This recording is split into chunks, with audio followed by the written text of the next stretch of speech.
Cuando el celular de mi nuera sonó sobre la mesa y vi la foto de mi hijo muerto en la pantalla, sentí que el corazón se me detenía. Llevaba un mes llorando su muerte, un mes creyendo que había sido un accidente terrible, y ahora su nombre aparecía ahí como si nada hubiera pasado. Abrí el mensaje con las manos temblando y lo que leí me destrozó por completo. Mi hijo, mi adorado Sebastián, estaba vivo. Y el mensaje que le enviaba a su esposa no era de amor, era un plan detallado para fingir su propia muerte, robar todo el dinero de nuestra familia y dejarme sola, arruinada y destruida. Nunca imaginé que mi propio hijo sería capaz de algo así. Amigas, antes de continuar con mi historia, por favor suscríbanse al canal y díganos en los comentarios desde dónde nos están viendo. Me llamo Gabriela y durante 58 años construí mi vida con esfuerzo,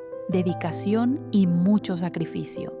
Mi esposo Ernesto y yo levantamos un negocio de materiales de construcción desde cero, trabajando 12 horas al día, incluyendo sábados y domingos, para darle a nuestros hijos todo lo que nosotros nunca tuvimos. Vivíamos en una casa grande en las afueras de Guadalajara, con un jardín lleno de bugambilias y un comedor donde siempre había espacio para la familia. Ernesto falleció hace 5 años de un infarto repentino y desde entonces me quedé sola. Pero nunca me sentí realmente sola porque tenía a mis hijos. Sebastián era el mayor, un hombre guapo, inteligente y carismático que todos adoraban. Siempre fue mi orgullo, el hijo que me ayudaba en el negocio, el que me visitaba cada domingo con pan dulce y café con leche para desayunar juntos. Cuando conoció a Valeria hace 3 años, pensé que había encontrado a la mujer perfecta para él. Ella era callada, educada, siempre sonriente y parecía quererlo de verdad. Se casaron en una ceremonia hermosa en la iglesia del barrio, con mariachis y una fiesta que duró hasta el amanecer. Yo estaba tan feliz ese día, tan orgullosa de ver a mi hijo comenzar su propia familia. Le regalamos una casa en un fraccionamiento nuevo, completamente amueblada, y Sebastián tomó más responsabilidades en el negocio. Todo parecía perfecto, todo parecía ir exactamente como debía ser. Pero entonces ocurrió la tragedia que cambió mi vida para siempre. Hace un mes recibí una llamada de la policía diciéndome que Sebastián había tenido un accidente automovilístico en la carretera a Chapala. Me dijeron que su camioneta se salió del camino y cayó al lago, que su cuerpo había quedado atrapado adentro y que cuando lo encontraron ya era demasiado tarde. No hubo velorio con cuerpo presente porque el accidente fue tan violento que la policía recomendó un ataúd cerrado. Valeria lloraba desconsolada en el funeral. Yo lloraba aún más y toda la familia nos abrazábamos sin entender por qué Dios nos había quitado a Sebastián tan joven, tan lleno de vida. Durante ese mes terrible viví en una neblina de dolor. No podía dormir, no podía comer. Cada vez que entraba al negocio y veía su escritorio vacío, me derrumbaba. Valeria venía a visitarme seguido, siempre vestida de negro, siempre con los ojos rojos de tanto llorar. Me decía que extrañaba a Sebastián con toda su alma, que no sabía cómo iba a seguir adelante sin él. Yo la consolaba, le decía que teníamos que ser fuertes, que Sebastián hubiera querido que siguiéramos con nuestras vidas.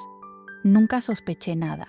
Nunca imaginé que detrás de esas lágrimas había algo más oscuro y retorcido de lo que jamás hubiera creído posible. Pero lo que descubrí esa tarde lo cambió todo. Ese miércoles por la tarde, Valeria vino a mi casa como siempre lo hacía desde la muerte de Sebastián. Llegó con una charola de tamales oaxaqueños que supuestamente había comprado en el mercado y me dijo que quería acompañarme un rato porque sabía que los miércoles eran especialmente difíciles para mí. Era cierto, los miércoles Sebastián y yo solíamos revisar las cuentas del negocio juntos mientras tomábamos café. Nos sentamos en el comedor y comenzamos a platicar sobre cosas sin importancia, sobre cómo el negocio seguía funcionando gracias a mi otro hijo Ricardo, sobre los vecinos y sus chismes habituales. Valeria parecía más relajada ese día. Incluso sonrió un par de veces cuando le conté una anécdota graciosa sobre la señora Lupita de la tienda de la esquina. Después de un rato, me dijo que necesitaba usar el baño y se levantó dejando su celular sobre la mesa del comedor. Yo seguí tomando mi café mirando por la ventana hacia el jardín donde Ernesto solía podar los rosales. De repente, el celular de Valeria vibró con fuerza sobre la mesa de madera y la pantalla se iluminó. No tenía intención de fisgonear, pero cuando miré instintivamente hacia el aparato, sentí que todo el aire se me escapaba de los pulmones. En la pantalla apareció una notificación de mensaje y la foto del contacto que enviaba ese mensaje era la cara de mi hijo Sebastián. Era la misma foto que usaba en su perfil de WhatsApp, la que le tomé el día de su cumpleaños hace 2 años, donde sonreía con esa sonrisa enorme que iluminaba cualquier habitación. Mi corazón comenzó a latir tan fuerte que podía escucharlo en mis oídos. Me quedé paralizada mirando la pantalla, sin poder procesar lo que estaba viendo. El mensaje decía simplemente: «Ya casi, amor. Aguanta un poco más». Mis manos empezaron a temblar de una forma incontrolable. Tenía que estar alucinando. Tenía que ser algún tipo de error técnico o una broma de mal gusto de alguien que había robado el número de Sebastián. Pero algo dentro de mí, algo muy profundo y oscuro, me decía que debía abrir ese mensaje y ver qué más había. Escuché el agua corriendo en el baño y supe que Valeria saldría en cualquier momento. Sin pensar, tomé el celular y lo desbloqueé.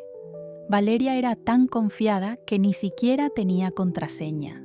Entré a la conversación con ese contacto que tenía el nombre de mi hijo y la foto de mi hijo, y lo que vi ahí me destruyó el alma de una forma que jamás creí posible. Había mensajes de los últimos 30 días, mensajes que se enviaban todos los días, conversaciones largas y detalladas. Y lo peor de todo es que no eran mensajes de alguien haciéndose pasar por Sebastián. Era Sebastián mismo, mi hijo, mi sangre, escribiendo esos mensajes desde algún lugar del mundo donde se estaba escondiendo. Mis ojos recorrían la pantalla con desesperación, leyendo cada palabra como si fueran puñaladas directas al corazón. Los mensajes más recientes hablaban sobre cuentas bancarias, sobre transferencias de dinero, sobre cómo Valeria debía actuar ante la familia para no levantar sospechas. Había mensajes donde Sebastián le decía que la amaba, que pronto estarían juntos para siempre, que solo necesitaban esperar un poco más hasta que todo el dinero estuviera asegurado. Comencé a subir por la conversación leyendo mensajes más antiguos y cada uno era peor que el anterior. Encontré mensajes de hace 2 meses antes del supuesto accidente donde discutían el plan completo. Sebastián le explicaba a Valeria cómo iba a fingir su muerte en un accidente automovilístico, cómo había sobornado a alguien en la policía para que falsificara los reportes, cómo el cuerpo que pusieron en el ataúd cerrado era de un desconocido que había muerto en circunstancias similares y cuya familia no lo había reclamado. Me sentí mareada, las palabras se volvían borrosas en la pantalla, pero seguí leyendo porque necesitaba saber hasta dónde llegaba esta pesadilla. Había un mensaje donde Sebastián le decía a Valeria que yo era una vieja estúpida y sentimental, que sería muy fácil manipularme emocionalmente para que le diera acceso a todas las cuentas del negocio. Decía que después de su muerte, yo estaría tan devastada que firmaría cualquier cosa que Valeria le pusiera enfrente.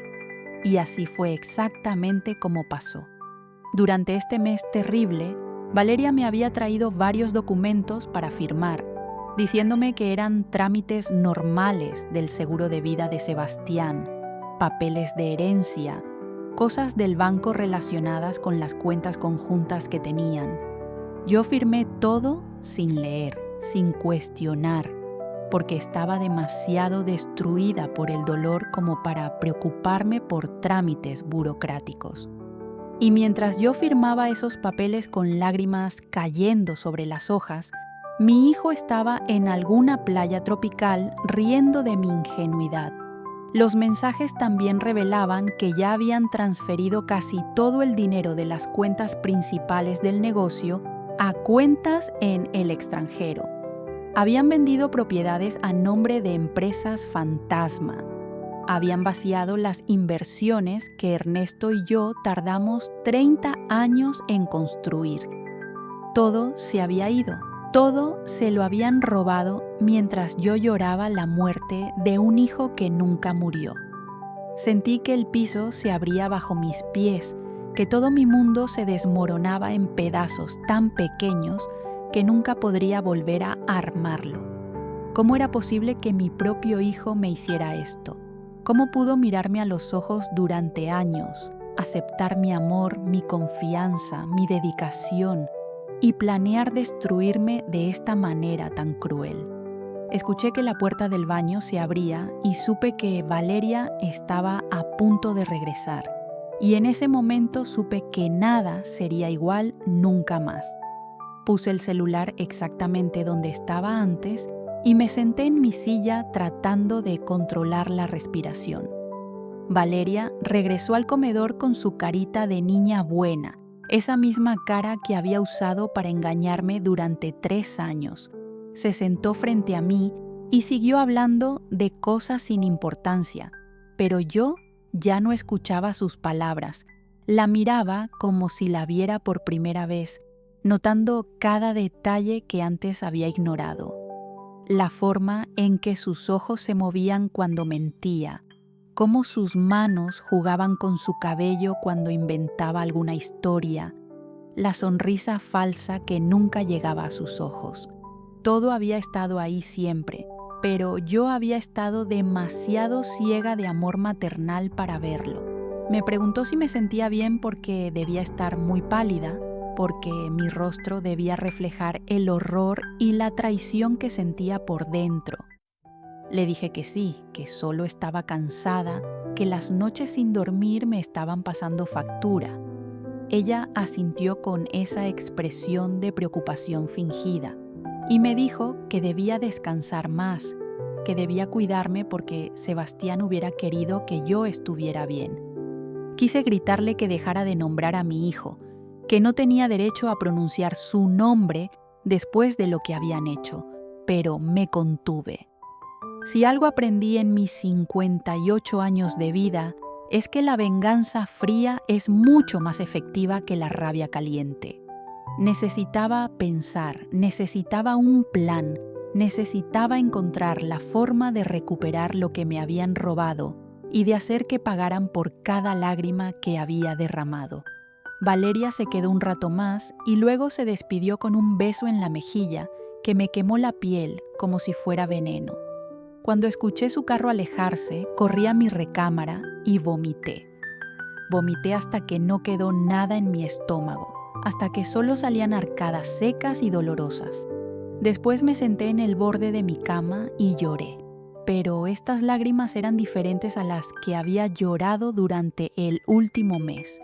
Estas lágrimas no eran de tristeza, sino de rabia, de decepción, de un dolor tan profundo que no tenía nombre.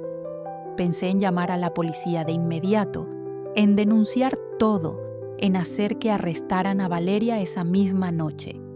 Pero entonces recordé lo que había leído en los mensajes sobre el policía sobornado, sobre cómo Sebastián había planeado cada detalle con precisión. Si ellos habían sido tan cuidadosos para planear esto, probablemente tenían forma de escapar si yo actuaba impulsivamente. Necesitaba evidencia sólida, Necesitaba algo que no pudieran negar ni manipular. Esa noche no dormí nada. Me quedé sentada en la sala oscura, mirando las fotos familiares que colgaban de las paredes. Fotos de Sebastián de niño, de su primera comunión, de su graduación, de su boda. En cada foto sonreía esa sonrisa perfecta que me hacía sentir que era el hijo más maravilloso del mundo. Pero ahora, esas fotos me parecían las de un extraño, las de alguien que nunca existió realmente. El niño que yo crié, el hombre que yo amé con todo mi corazón, no era capaz de hacerme esto. Entonces, ¿quién era realmente Sebastián? Al día siguiente desperté con un plan claro en mi mente. Si Valeria y Sebastián querían jugar sucio, yo les iba a demostrar que su mayor error fue subestimar a una mujer que construyó un imperio desde cero. Lo primero que hice fue llamar a mi hijo Ricardo, el menor, y pedirle que viniera a mi casa urgentemente. Ricardo siempre fue diferente a Sebastián, más tranquilo, más humilde, menos ambicioso, pero infinitamente más noble. Cuando llegó y vio mi cara, supo inmediatamente que algo terrible había pasado. Le conté todo lo que había descubierto. Le mostré las fotos que tomé de los mensajes en el celular de Valeria antes de que se fuera. Ricardo se quedó en silencio un largo rato, con las manos temblando mientras miraba la pantalla de mi celular. Finalmente dijo que no podía creerlo, que Sebastián siempre había sido su héroe, su ejemplo a seguir, y que no entendía cómo alguien podía traicionar a su propia madre de esa forma. Lloramos juntos esa mañana, abrazados en el sofá de la sala, procesando juntos el horror de la verdad. Pero después nos secamos las lágrimas y nos pusimos a trabajar. Ricardo era contador y conocía bien el negocio familiar. Comenzamos a revisar todas las transacciones de los últimos 3 meses, todos los documentos que yo había firmado, todos los movimientos bancarios sospechosos. Lo que descubrimos fue aún peor de lo que imaginaba. Habían robado casi 4 millones de pesos entre cuentas bancarias, inversiones vendidas a precios ridículos y propiedades transferidas a nombres falsos. 4 millones de pesos que Ernesto y yo ganamos con sangre, sudor y lágrimas durante 30 años de trabajo honesto. Ricardo me dijo que todavía podíamos recuperar algo si actuábamos rápido, que algunas de las transacciones aún podían ser revertidas si demostrábamos fraude y falsificación de documentos, pero necesitábamos evidencia concreta de que Sebastián estaba vivo y de que todo había sido un plan elaborado. Ahí fue cuando se me ocurrió la idea. Si Sebastián y Valeria seguían comunicándose por mensajes, significaba que él todavía tenía que estar relativamente cerca, o al menos en contacto constante con ella. Los mensajes mostraban que estaban planeando reencontrarse pronto, en cuanto aseguraran todo el dinero. Valeria debía tener información sobre dónde estaba Sebastián, sobre cómo contactarlo, sobre sus planes futuros. Necesitaba entrar a su casa y encontrar más evidencia. Le pedí a Ricardo que distrajera a Valeria inventando alguna excusa sobre documentos pendientes del seguro, mientras yo usaba la copia de llave que tenía de su casa. Sí, yo tenía una copia de la llave porque se la había pedido meses atrás, antes de todo esto, diciéndole que era por emergencias.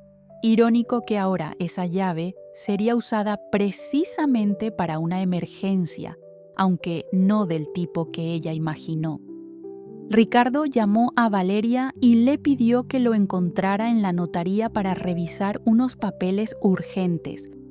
Ella aceptó de inmediato, siempre tan dispuesta a mantener la farsa. En cuanto Ricardo me confirmó que Valeria había salido, tomé mi bolsa y las llaves y me dirigí a su casa. Lo que encontré allí me reveló la verdad completa. La casa que le habíamos regalado a Sebastián y Valeria estaba casi vacía. Muchos de los muebles habían desaparecido. Las paredes tenían marcas donde antes colgaban cuadros. Los closets estaban prácticamente vacíos. Era obvio que Valeria se estaba preparando para irse pronto, probablemente en cuanto terminara de robar hasta el último peso. Busqué por toda la casa con el corazón latiéndome fuerte, abriendo cajones, revisando armarios, buscando cualquier cosa que me sirviera. En la recámara principal encontré una laptop escondida debajo del colchón. La encendí y gracias a Dios no tenía contraseña. Valeria era tan arrogante que ni siquiera se había molestado en proteger sus dispositivos adecuadamente. Encontré una carpeta llena de documentos escaneados, todos los papeles que yo había firmado, más otros documentos falsificados con mi firma que nunca había visto. Había contratos de venta de propiedades, autorizaciones bancarias, poderes notariales, todo falsificado con una precisión aterradora. También encontré su correo electrónico abierto y ahí estaba todo. Correos entre Valeria y Sebastián coordinando cada detalle del plan. Correos con el abogado corrupto que les ayudó con los documentos falsos. Correos con el contacto en la policía que falsificó el reporte del accidente. Incluso encontré los boletos de avión que Valeria había comprado para viajar a Costa Rica en 2 semanas.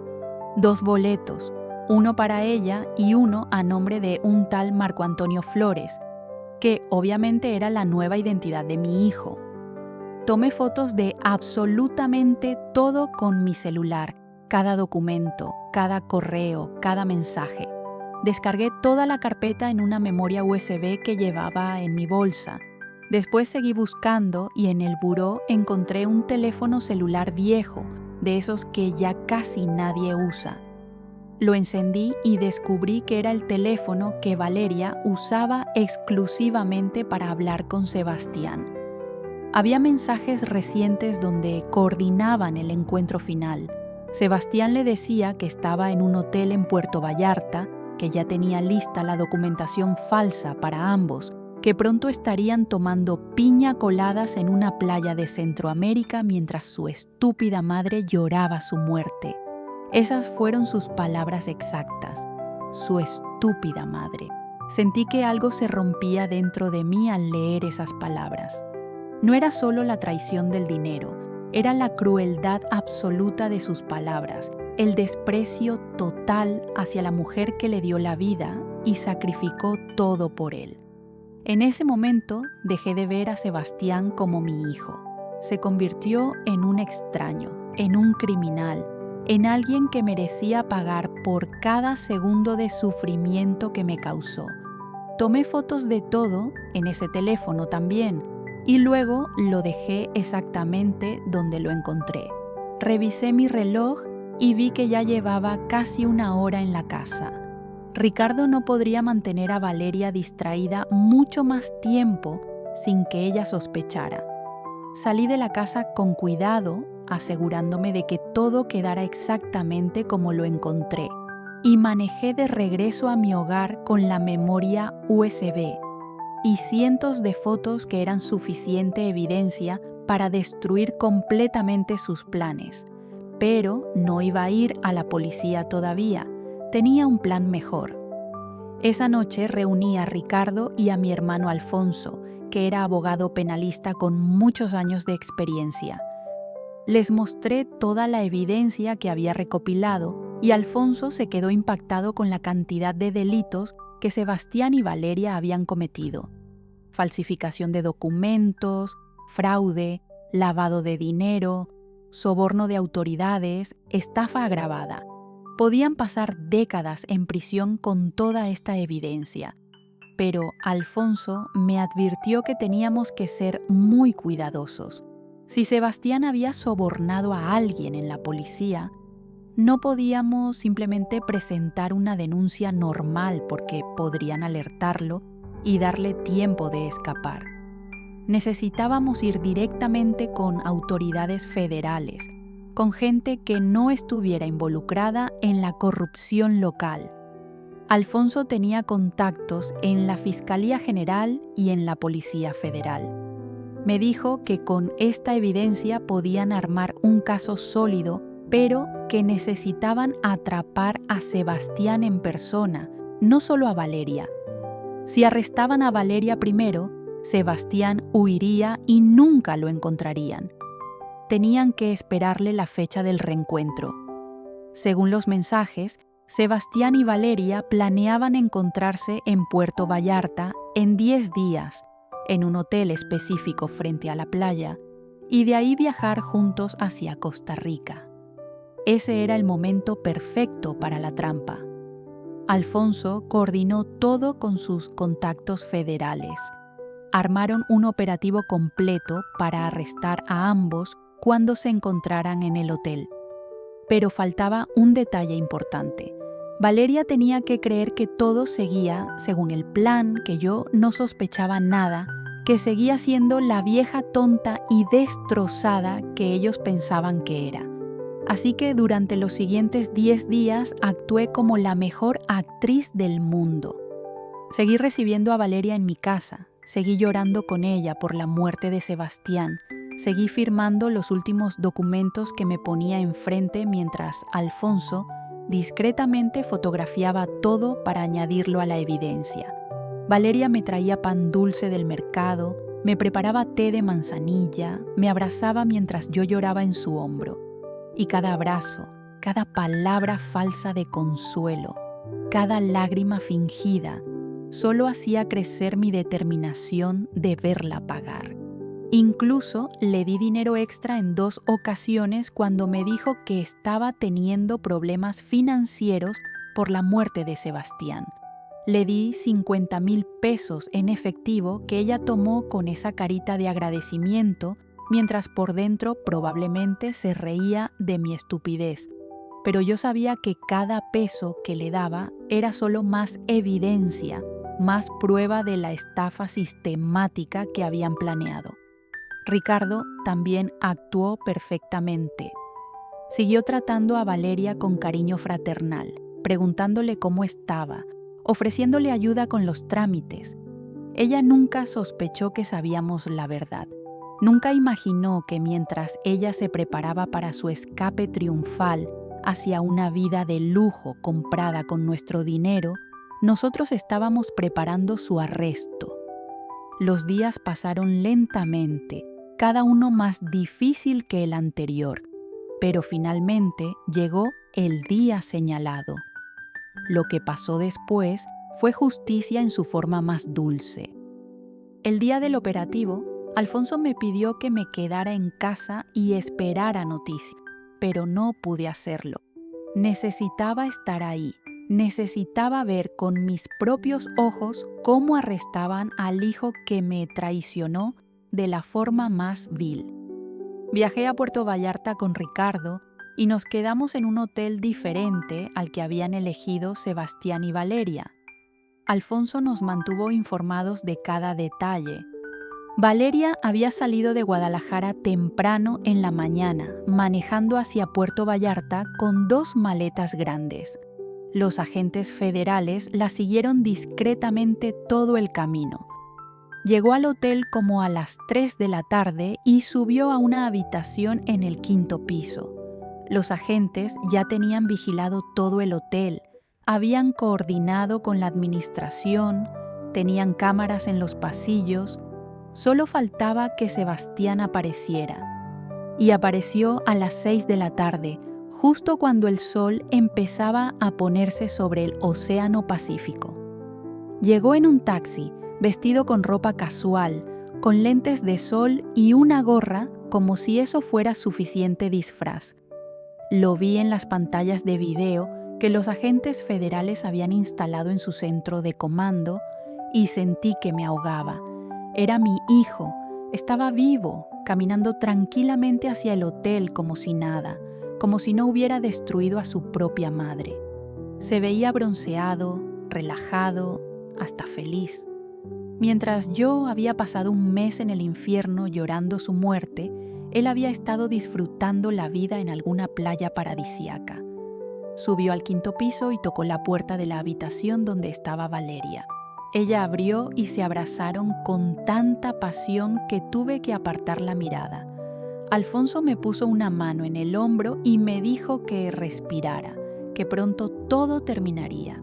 Los agentes esperaron unos minutos más, dejándolos entrar completamente a la habitación, cerrando todas las posibles rutas de escape.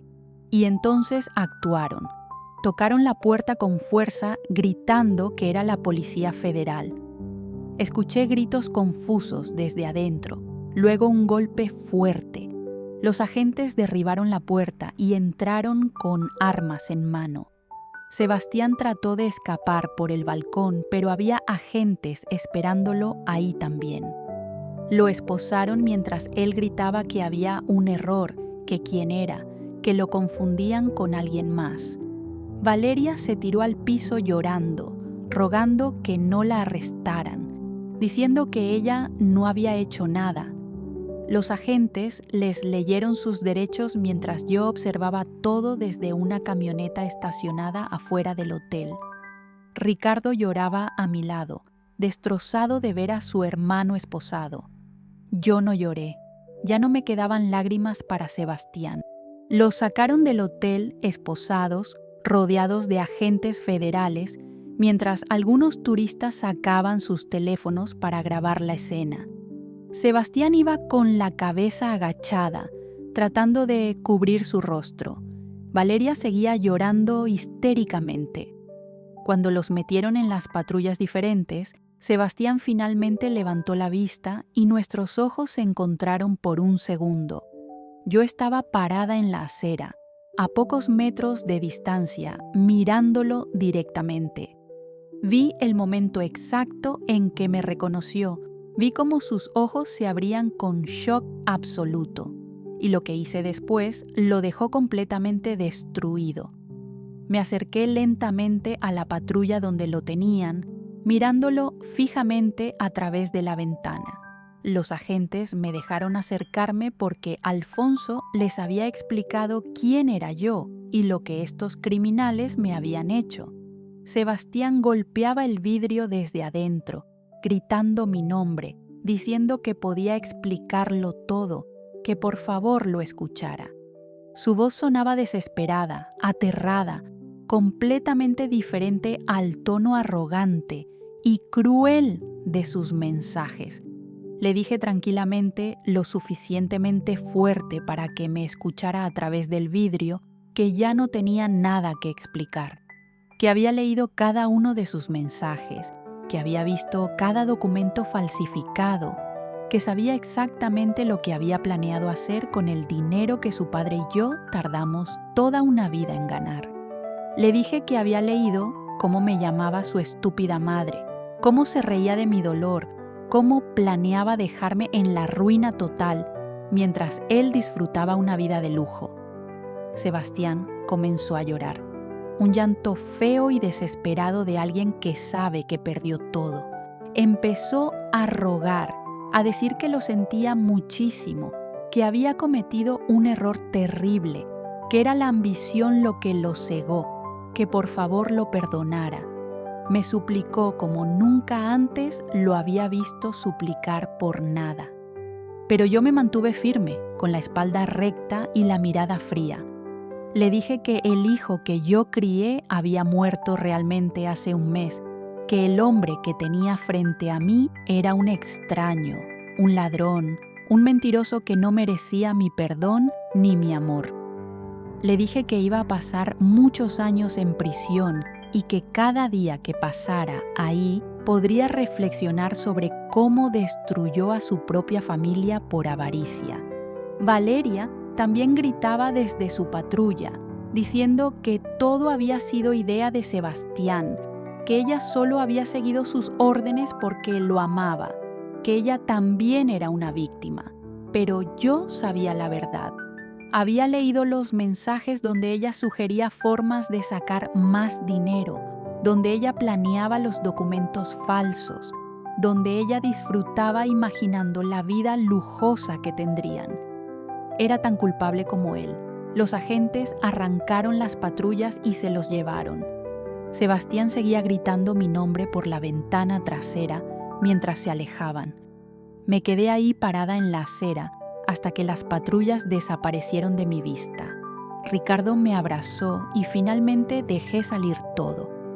Lloré como no había llorado en todo ese mes, pero no eran lágrimas de tristeza sino de liberación. Alfonso me explicó que con toda la evidencia que teníamos, más el arresto en flagrante, Sebastián y Valeria enfrentarían cargos federales graves. El abogado corrupto y el policía sobornado también fueron arrestados esa misma noche. La investigación reveló que no era la primera vez que hacían esto, que habían ayudado a otras personas a realizar fraudes similares. Todos iban a pagar por sus crímenes. Los días siguientes fueron un torbellino de declaraciones, entrevistas con fiscales y procedimientos legales. Alfonso trabajó incansablemente para recuperar el dinero robado. Gracias a que actuamos tan rápido, logramos congelar la mayoría de las cuentas en el extranjero antes de que pudieran mover los fondos. Recuperamos casi 3 millones de los 4 que habían robado. El millón faltante lo habían gastado ya en sobornos, en el estilo de vida de Sebastián durante su mes escondido y en los preparativos para su escape. Pero 3 millones era suficiente para mantener el negocio funcionando y para reconstruir lo que intentaron destruir. Las propiedades que habían vendido ilegalmente también fueron recuperadas cuando se demostró que las transacciones eran fraudulentas. Durante el proceso judicial que siguió, me enteré de detalles que me rompieron aún más el corazón. Sebastián había estado planeando esto por casi 2 años, desde mucho antes de casarse con Valeria. Ella era su cómplice desde el principio, una estafadora profesional que él conoció en un casino y con quien diseñó todo el plan. Su matrimonio era una farsa completa, una actuación elaborada para ganarse mi confianza absoluta.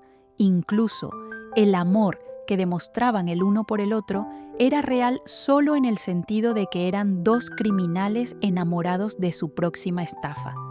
Me llamaron a declarar varias veces y cada vez que tenía que contar mi historia frente a jueces y fiscales, sentía que revivía el dolor, pero también sentía que cada testimonio era un paso más hacia la justicia. Sebastián intentó contactarme desde la prisión varias veces. Me enviaba cartas largas donde se disculpaba, donde decía que había tocado fondo moralmente, pero que ahora veía claramente su error. Decía que la ambición lo había convertido en un monstruo, que nunca quiso lastimarme realmente, que si pudiera regresar el tiempo lo haría todo diferente. Pero yo nunca respondí ninguna de sus cartas. Las guardaba todas en una caja en mi closet, sin abrirlas, porque no había nada que él pudiera decir que cambiara lo que hizo. Valeria también intentó comunicarse conmigo a través de su abogado, ofreciendo declarar contra Sebastián a cambio de una sentencia reducida. Quería que yo intercediera por ella, que le diera una segunda oportunidad, pero yo me negué rotundamente. Ella había llorado en mi hombro, había comido en mi mesa, había aceptado mi amor maternal mientras planeaba mi destrucción. No merecía mi compasión. El juicio duró varios meses y finalmente llegó el día de la sentencia. La sala del tribunal estaba llena el día que dictaron la sentencia. Estaban algunos familiares, vecinos curiosos, periodistas que habían seguido el caso porque se había vuelto bastante conocido en Guadalajara. La historia de un hijo que fingió su propia muerte para robarle a su madre había captado la atención de muchos medios. Yo estaba sentada en primera fila junto a Ricardo y Alfonso, con las manos entrelazadas sobre mi regazo, esperando que la justicia finalmente se cumpliera. Sebastián entró esposado, vestido con el uniforme anaranjado de la prisión, con barba crecida y ojeras profundas. Se veía 10 años más viejo que la última vez que lo vi en Puerto Vallarta. Buscó mi mirada, pero yo mantuve los ojos fijos en el juez. Valeria entró después, también esposada, también demacrada y envejecida. El juez leyó los cargos, todos los delitos que habían cometido, y después leyó la sentencia. Sebastián recibió 18 años de prisión por fraude agravado, falsificación de documentos, lavado de dinero y conspiración. Valeria recibió 15 años por los mismos cargos. El abogado corrupto recibió 12 años y el policía sobornado recibió 20 por abuso de autoridad, además de los otros delitos. Cuando el juez golpeó el mazo declarando las sentencias firmes, sentí que un peso enorme se levantaba de mis hombros. No era felicidad lo que sentía, era algo más parecido a paz. La justicia se había cumplido. Sebastián gritó mi nombre una última vez antes de que se lo llevaran, rogándome que lo volteara a ver, pero yo no lo hice. Salí del tribunal con la cabeza en alto, rodeada de mi hijo Ricardo y mi hermano Alfonso, sintiendo que finalmente podía empezar a sanar. Los meses que siguieron fueron difíciles. Tuve que aprender a vivir con la realidad de que mi hijo había resultado ser alguien completamente diferente a quien yo creía. Fui a terapia porque el dolor de esa traición era demasiado grande para procesarlo sola. La terapeuta me ayudó a entender que yo no había fallado como madre, que las decisiones de Sebastián eran solo suyas, que la ambición y la codicia lo habían corrompido de formas que yo nunca podría haber prevenido. Lentamente, con ayuda de Ricardo y el apoyo de mis verdaderos amigos, comencé a reconstruir mi vida. El negocio se recuperó completamente. Ricardo demostró ser un administrador excelente, honesto y trabajador como su padre. Incluso expandimos a 2 sucursales nuevas. La casa que le habíamos regalado a Sebastián y Valeria fue recuperada y decidí venderla. No podía soportar la idea de que alguien de mi familia viviera ahí después de todo lo que pasó. Con ese dinero monté un pequeño fondo de becas en memoria de Ernesto, mi esposo, para ayudar a jóvenes de escasos recursos a estudiar. Quería que algo bueno saliera de toda esta tragedia. Un año después del juicio, finalmente abrí una de las cartas que Sebastián me había enviado desde la prisión. No sé por qué lo hice ese día en particular, tal vez porque finalmente sentía que tenía la fortaleza emocional para leerla sin derrumbarme. La carta era larga, llena de disculpas y arrepentimiento. Decía que pasaba cada día en prisión pensando en lo que me hizo, que finalmente entendía la magnitud de su traición, que si pudiera cambiar algo en su vida sería eso. Decía que no esperaba mi perdón, pero que necesitaba que supiera que su arrepentimiento era real. Terminaba diciendo que yo había sido la mejor madre del mundo y que él había sido el peor hijo. Doblé la carta y la guardé de nuevo. No sentía el impulso de responder, pero tampoco sentía la rabia ardiente de antes. Tal vez con el tiempo, en algunos años más, podría encontrar en mi corazón algo parecido al perdón. Pero ese día aún no había llegado. Hoy, 2 años después de todo esto, vivo una vida tranquila pero plena. Sigo manejando el negocio junto a Ricardo. Sigo visitando la tumba de Ernesto cada domingo. Sigo haciendo tamales para las fiestas del barrio. La diferencia es que ahora sé valorar lo que realmente importa. No es el dinero, no son las propiedades, no son las apariencias. Es la honestidad, la lealtad, el amor verdadero. Ricardo me dio 2 nietos hermosos que llenan mi casa de risas. Ellos nunca conocerán a su tío Sebastián y tal vez eso sea lo mejor. A veces, cuando estoy sola en las noches, todavía lloro por el hijo que perdí. Pero ya no lloro por el hombre en que se convirtió. Lloro por el niño que solía sentarse en mi regazo a escuchar cuentos, por el joven que me abrazaba cuando su papá murió, por todos esos momentos que creí que eran reales, pero que tal vez nunca lo fueron. Lo que aprendí de todo esto es que la peor traición no viene de extraños, sino de aquellos en quienes depositamos nuestra confianza absoluta. Pero también aprendí que somos más fuertes de lo que creemos, que podemos sobrevivir incluso a las heridas más profundas y que la justicia, aunque tarde en llegar, eventualmente llega.